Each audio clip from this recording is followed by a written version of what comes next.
If you're just joining us, a reminder of the tragic breaking story this afternoon that Shane Warne has died of a suspected heart attack at the age of 52. Let's speak to the former England captain, Mike Gatting, who joins us now live here on Sky Sports News. And Mike, quite simply, first of all, your reaction to this story?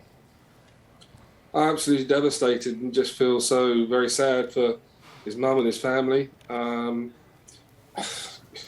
When something like this happens, it's just a huge loss to many people who've just watched him, been inspired by him, and all the things you didn't see off the pitch that he did for kids and with the charities that he worked for. So yeah, look, it's just hugely devastating. You faced many great bowlers in your career as an England player. Where does he rank amongst those? Oh, look, without a doubt, number one ever. I should think there's been a lot of great cricketers, a lot of great spinners, a lot of great leg spinners. But I think Warne will always be, certainly from my point of view, the number one. He had all the things that a cricketer needed: a lot of self-confidence, a lot of ability, the discipline, the passion, desire, all those sort of things that. And above all, he had time to enjoy it as well. He had great fun playing cricket, and I think that resonated with a lot of the youngsters. And the inspirational sort of leg spin that he bowled, I'm sure inspired many guys to take up leg spin bowling.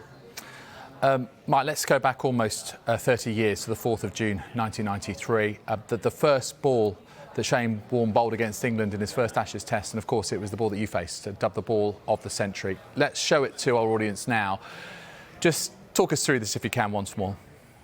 Well, it came down, I knew it was a leg break. I didn't expect it to spin that much. I'm not sure when we often spoke about it, he expected it to spin that much.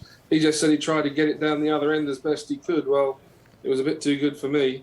But the nice thing was, I suppose, as we always say, he always says, well, thanks, mate, for that. He said that started my career off. But I suppose the only thing I could say was it was a bit too good for me. And like many others who were to suffer the same fate, I suppose a lot of the time I'd say, well, I don't mind him having done that and got 700 Test wickets. I'd have been really upset if he'd only got 37 Test wickets.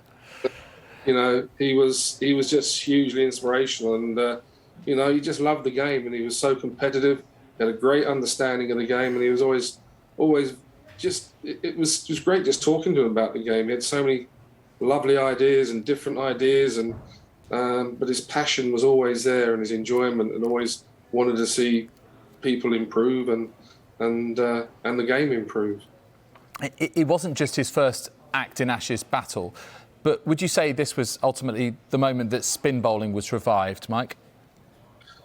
Well, it would have helped, certainly. Helped enormously because he obviously going on to get 700 Test wickets plus and be, as I say, as influential as he has been when he finished and when he played. And I suppose the only sad thing that we'll never know is how good a captain he might have been, because he really did lead from the front, and he really was able to turn games, and those are the sort of people that can inspire others in the team. So he had a great knowledge of the game as well. As I say, when you listen to him on commentary, or used to, sadly, he was interesting to listen to.